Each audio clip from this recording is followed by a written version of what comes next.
Oke Mas Bro, lanjut. Kita masuk ke dinamika miring nih guys. Nah, di sini rumah sakit mesin Yamaha miring Yamaha.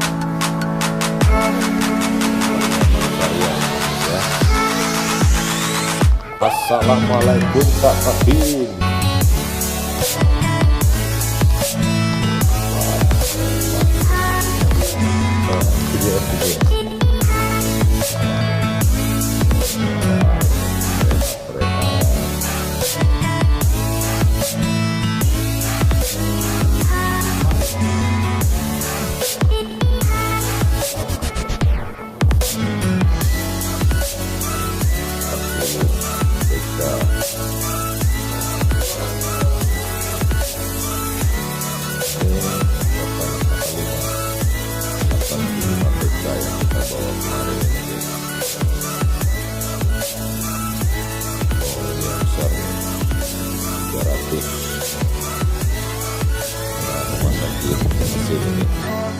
Rumah sakit mesin Yamaha Merin untuk laut-laut yang hobi mancing, yang punya mesin 40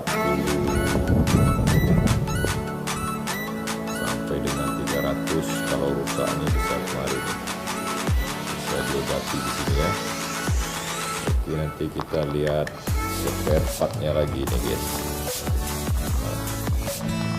Ya posnya nih guys, nah, ini posnya nih guys,